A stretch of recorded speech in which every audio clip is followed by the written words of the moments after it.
Hello বন্ধুরা, আসসালামু আলাইকুম। চলে এসেছি ছোট একটা ব্লগ নিয়ে, সঙ্গে থেকে। তো আজকে আমরা যাচ্ছি কোথায় বলো তো? তো আমরা আজকে যাচ্ছি বাবরি মসজিদ। তো তোমরা দেখো এই বাচ্চাগুলোকে।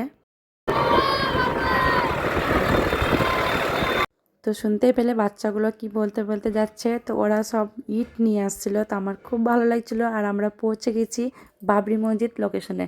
তো তোমরা দেখতে পাচ্ছ এতটা ভিড়, মানে কি বলবো, প্রচন্ড ভিড়, মাথা খারাপ। আর একটা জিনিস দেখছি, কে ইট নিয়ে আসছে, কে মাথায় করে বালি নিয়ে আসছে, মানে আমার খুব ভালো লেগেছে এই জিনিসটা।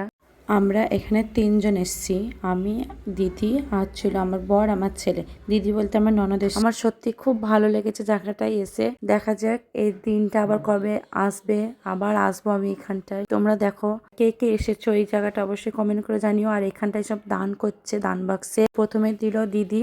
দিদি যতটুকু পেরেছে দান করেছে, দিদি দান বক্সে দান করলো। দেখতেই পাচ্ছ তোমরা, আরো সবাই দান করার জন্য দাঁড়িয়ে আছে। তারপরে এই যে যাচ্ছে আমার ছেলে, মানে ও হাত পাচ্ছে না, তার জন্য ওখানকার একটা মানুষ ওকে কোলে নিয়ে ওই দান বক্সে ফেলে দিল। তো দেখতে পাচ্ছ আমার ছেলে যা পেরেছে দান করেছে। তো আবার আসবো, তোমরা কে কে এসেছো অবশ্যই কমেন্ট করে জানিও। কার কার ভালো লেগেছে এই জায়গাটা সেটাও কমেন্ট করে জানিও। আমার তো ভীষণ ভালো লেগেছে। আমরা পুরো জায়গাটা ঘুরে দেখছিলাম, চারিদিকে ছিল সর্ষের ভুঁই। আর বাচ্চাগুলো দেখো এখানে একটা দুটো করে ইট নিয়ে যাচ্ছে, খুব ভালো লাগছে। আর এখানে এসে দেখলাম যে অনেক রিপোর্টার এসেছিল, অনেক মানে টিভি চ্যানেল থেকেও মানুষ এসেছিল। আর এখানে দেখা হয়ে গেলো সাগর ভাইয়ের সঙ্গে। কে কে চেনো তো অবশ্যই কমেন্ট করে জানিও।